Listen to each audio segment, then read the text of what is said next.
Notre planète a plus de 4 milliards d'années.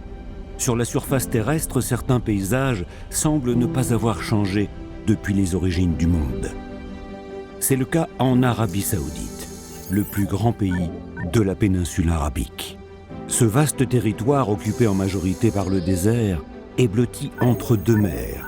À l'est, le golfe Arabique, à l'ouest, la mer Rouge, d'une superficie de 450 000 km².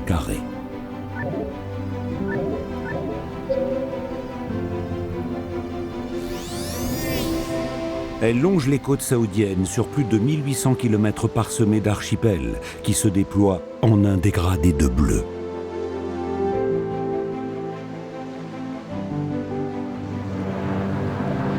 L'équipe de The Explorer, menée par Olivier Cabodo, entame une passionnante exploration sous-marine. Dans ces eaux claires, nous allons observer la diversité des espèces animales et végétales qui peuplent les fonds de la mer Rouge et comprendre leur rôle et leur impact pour la planète. Nous découvrirons que la vie sur Terre ne peut s'épanouir qu'avec une activité sous-marine prospère. Les eaux de la mer Rouge accueillent une incroyable biodiversité. 195 espèces de poissons, dont 10% sont endémiques, 200 espèces de coraux et plus de 1000 espèces d'invertébrés. Ces animaux et ces végétaux composent un biotope qui a des valeurs précieuses à nous enseigner. Ils jouent un rôle crucial dans la régulation du climat. Nous partons à la découverte du monde sous-marin saoudien. Un environnement aussi foisonnant que fragile, dont l'action bénéficie à toute la planète.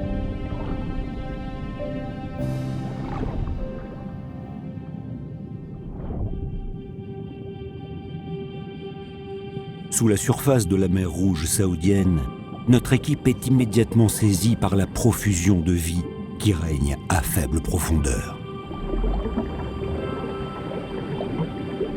Parmi les poissons de cet écosystème, il y a les ludgens jaunes, plus connus sous le nom de vivano. Ce poisson vit dans les profondeurs jusqu'à 450 mètres et remonte à la surface de l'eau pour s'alimenter.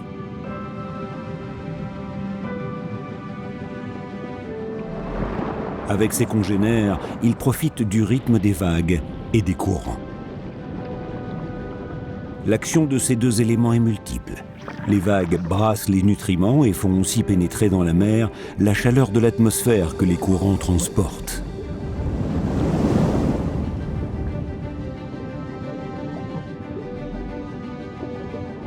Ce cycle est vital pour l'humanité, car cet échange détermine le climat mondial. L'activité sous-marine s'organise autour de massifs aux formes irrégulières dessinés par une multitude de coraux. Leur profusion crée une barrière qui sépare les côtes des profondeurs, en formant un lagon.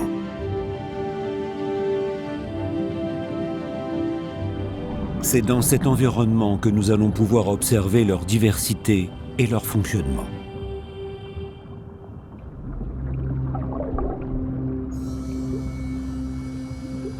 Les coraux sont des organismes vivants. Chacun d'entre eux est formé de nombreux polypes qui construisent collectivement un squelette rigide autour d'eux. Leur développement résulte d'une complicité vitale avec une algue, la zooxanthelle. Elle fournit les polypes en nourriture par la photosynthèse.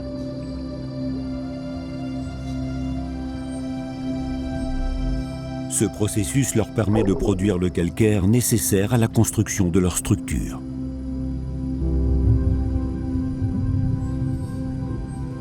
Selon les espèces, la croissance du corail varie. Certaines gagnent 5 à 25 mm par an, tandis que d'autres peuvent croître de 20 cm.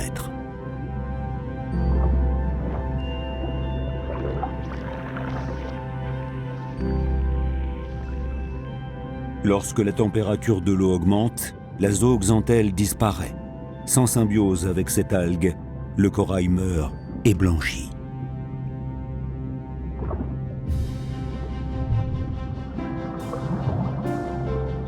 En mer Rouge saoudienne, les coraux échappent à ce phénomène mondial. Ils tapissent les fonds marins de multiples couleurs, signe de leur bonne santé.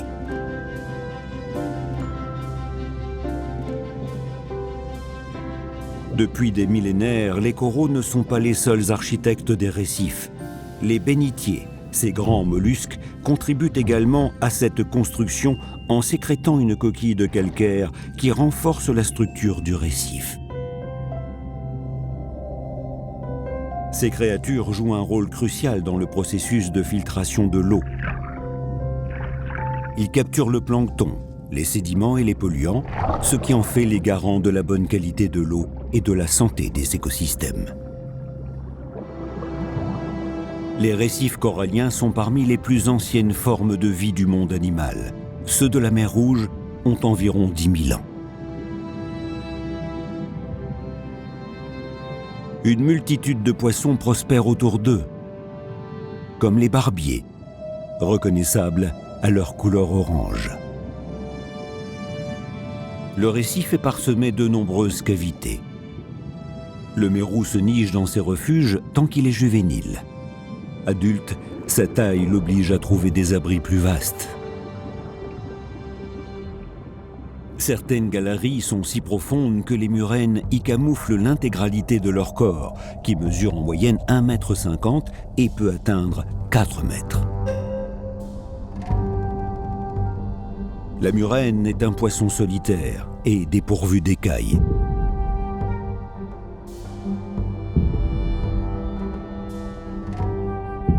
Nichée dans le récif corallien, elle est sans cesse à l'affût. C'est une mauvaise nageuse et sa vue est médiocre. Elle limite donc ses déplacements, préférant chasser la nuit poissons et crustacés.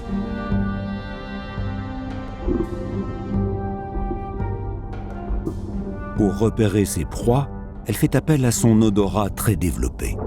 Sa mâchoire et ses dents sont aussi de redoutables atouts.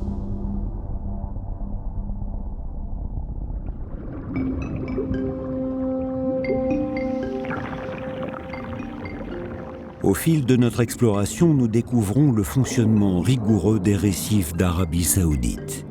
Cet environnement nous montre à quel point l'animal et le végétal vivent en symbiose.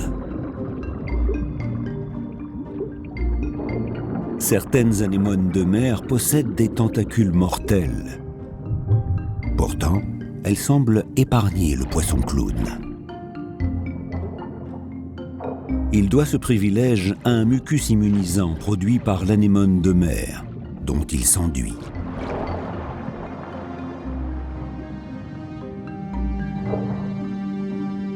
L'anémone protège le poisson et ses petits. En échange, le poisson la débarrasse des parasites.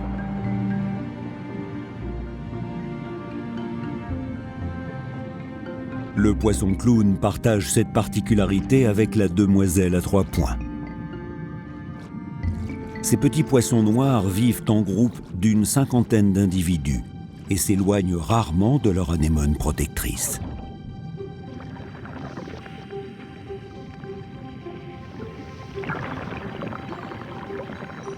Le récif corallien d'Arabie Saoudite se révèle très bien conservé.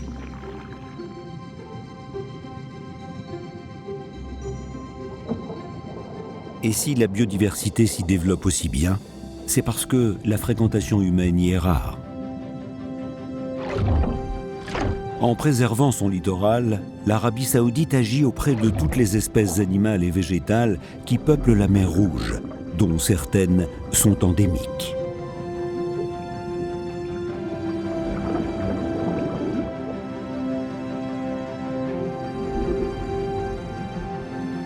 Notre équipe mesure la chance de pouvoir observer certains spécimens, comme le poisson chirurgien zébré, le poisson globe masqué et le poisson papillon jaune masqué. Ces espèces que l'on ne trouve qu'en mer Rouge constituent un patrimoine naturel unique et précieux. Elles cohabitent avec d'autres congénères dans ces eaux tropicales dont la salinité est supérieure à la moyenne mondiale. La nature a doté certains poissons de pouvoirs qui leur permettent d'assurer leur défense.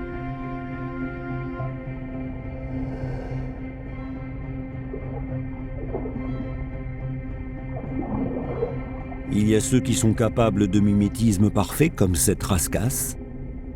En imitant la texture et les couleurs du récif, elle se fond dans le paysage.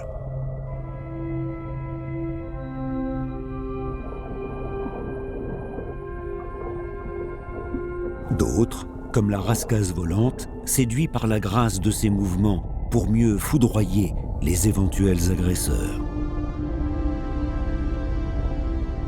Ces longues épines qui flottent au rythme des courants sont dotées d'un puissant venin.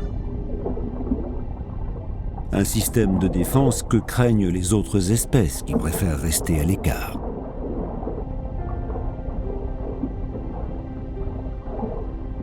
La rascasse volante peut atteindre 40 cm de long. Son périmètre de vie va de la surface de l'eau à 50 mètres de profondeur. Dans la mer, plus la profondeur est importante, plus les rayons du soleil s'atténuent. Une variation à laquelle les espèces animales ont su s'adapter. Les rares coraux durs se déploient en plateau pour capter efficacement la lumière disponible. La paroi de la roche est couverte de coraux. La faible luminosité ne permet pas aux algues zooxanthelles d'assurer le phénomène de photosynthèse. La production d'une structure solide devient impossible. Les coraux mous vivent en symbiose avec une algue filamenteuse microscopique capable de tirer parti du peu de lumière de ses profondeurs.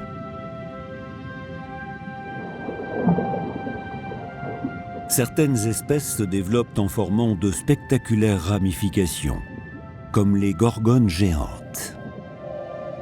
Semblables à d'immenses éventails en dentelle, elles poussent perpendiculairement au courant dominant, de façon à optimiser la capture du plancton.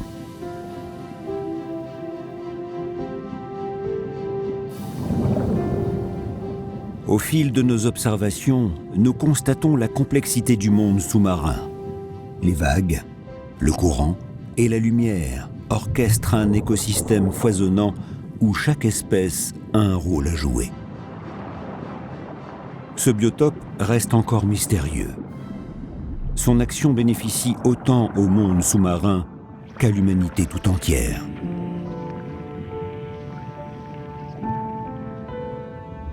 Nous nous trouvons maintenant au sein d'un autre type de topographie de la mer Rouge.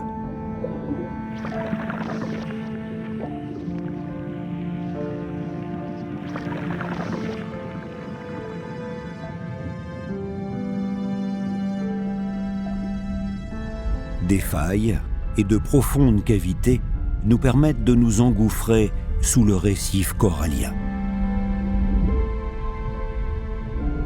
Le relief accidenté évoque les origines de la mer Rouge.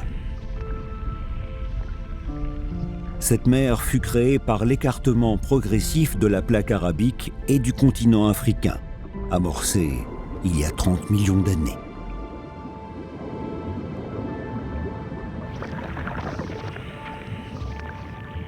Sur le sol, le corail alterne avec des bancs de sable, un environnement prisé de certaines espèces, comme la raie pastenague. C'est l'une des raies les plus colorées du monde. Ce poisson cartilagineux vit plutôt en solitaire. Pour trouver les crustacés, les mollusques et les vers dont elle raffole, la raie remue le sable. Grâce à des orifices respiratoires placés sur le haut du dos, elle peut aspirer l'eau et filtrer le sable.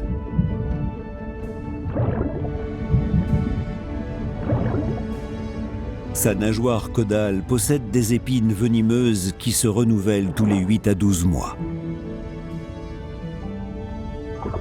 Si elle se sent menacée, elle dresse immédiatement ses aiguillons et fouette l'intrus avec sa queue, ou prend la fuite. La profusion de vie sous-marine est rendue possible grâce à l'action de certaines espèces, comme les holothuries. Surnommés concombres de mer, ils labourent et filtrent le sol pour restaurer la vie, recyclant ainsi les nutriments utiles aux espèces. un seul de ce spécimen est capable d'avaler plus de 45 kg de sédiments par an.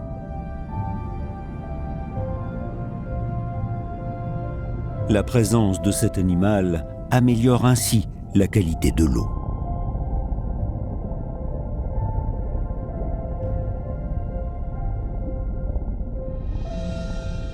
Nous croisons la route d'une tortue imbriquée, l'un des rares reptiles marins connus pour sa capacité à parcourir de longues distances pour se nourrir et se reproduire.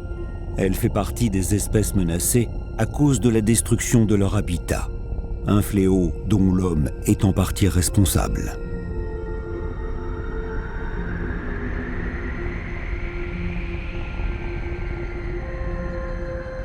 Pourtant, il a aussi créé, à son insu, un environnement dont la nature s'est emparée, les épaves.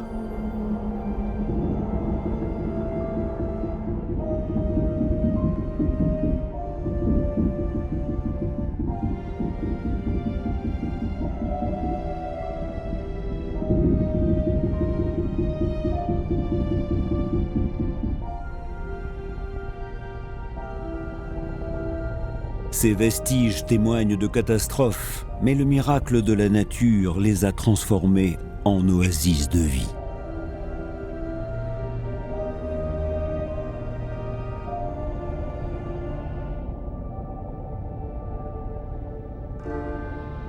Au fil du temps, la nature a repris ses droits. Les squelettes des bateaux ainsi que leurs équipements ont progressivement été investis par la flore et la faune, au point de se muer en récif artificiel. Pour notre équipe, c'est l'occasion d'observer comment les poissons se sont appropriés ces espaces.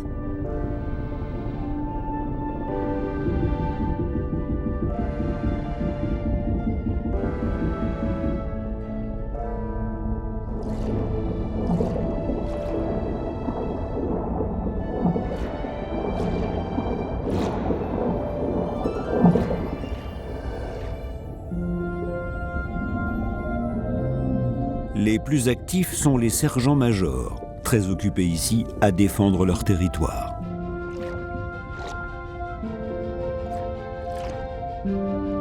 Ces grands cercles colorés ont été formés par des milliers d'œufs déposés. Les sergents-majors ont en effet besoin d'une surface plane pour préserver leur ponte. La tôle des épaves est devenue un environnement idéal.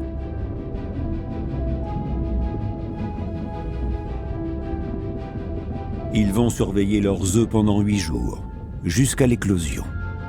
N'obéissant à aucune saisonnalité, ils répètent ce cycle tout au long de l'année.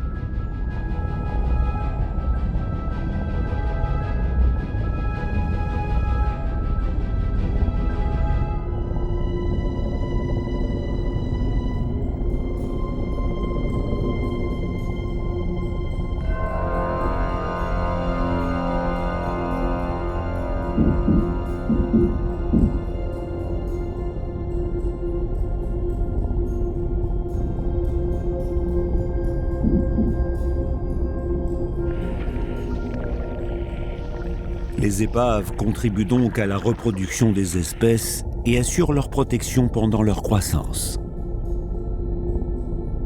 Ces milliers de poissons rassemblés sont des juvéniles.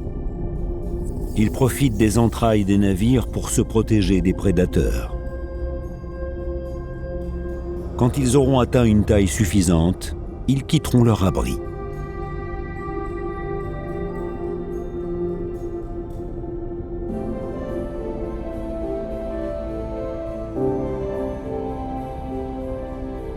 Les débris de tôle sont devenus des sanctuaires pour la vie sous-marine.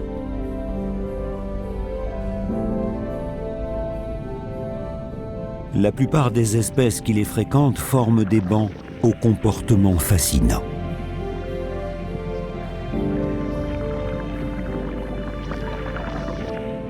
Certains se déplacent en cordons interminables. D'autres se rassemblent en formant une sphère.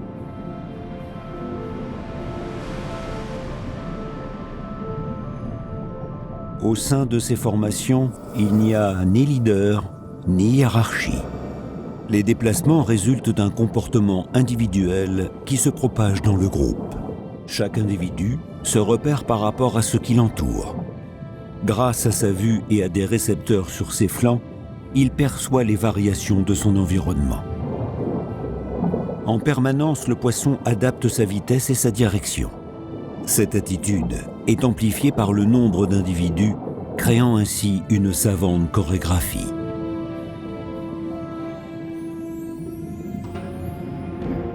La vocation première de cet ensemble n'est pas esthétique, mais défensive. Le rassemblement permet de dérouter les chasseurs comme les thons rouges et les barracudas.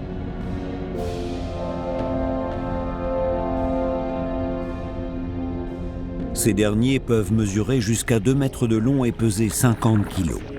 Quand ils sont jeunes, ils vivent en groupe, avant de devenir solitaires à l'âge adulte. Mais l'un des plus redoutables prédateurs des mers est sans conteste le requin.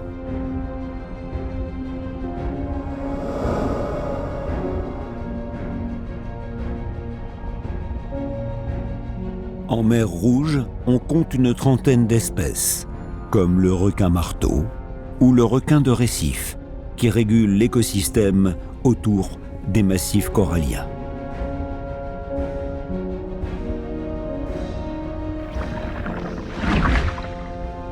Nous croisons la route d'un requin soyeux. C'est un poisson migrateur, solitaire et carnivore. Il est sans cesse en mouvement et parcourt de grandes distances. On le surnomme l'explorateur de l'océan. Sa taille peut dépasser 3 mètres de long, les femelles étant plus grandes que les mâles.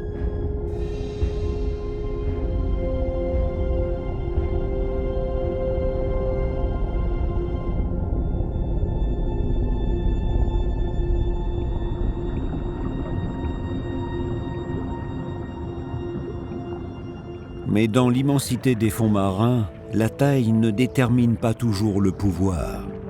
Nous observons maintenant une espèce omniprésente et microscopique, dont l'action est phénoménale. Il s'agit du plancton, qui peuple les mers et les océans de notre planète. Outre le fait qu'ils nourrissent de nombreuses espèces animales et végétales, ces micro-organismes jouent un rôle primordial dans la régulation du climat.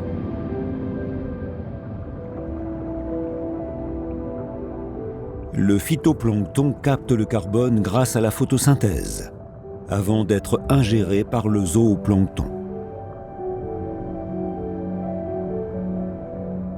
Chaque année, les océans absorbent ainsi 30% du CO2 émis par l'homme et plus de 90% de la chaleur due aux gaz à effet de serre.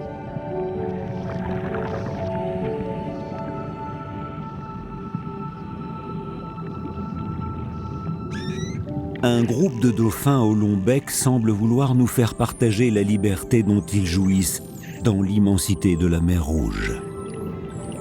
Ces mammifères marins nous rappellent combien la vie animale et humaine sont liées et ne peuvent s'épanouir qu'avec des océans en bonne santé.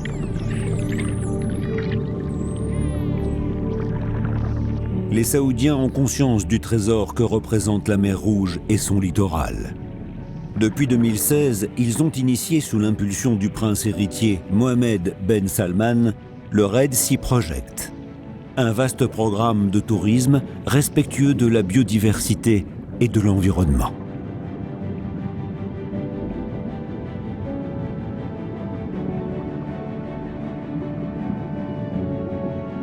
Une décision nécessaire pour une nature qui, ici, exprime toute sa splendeur.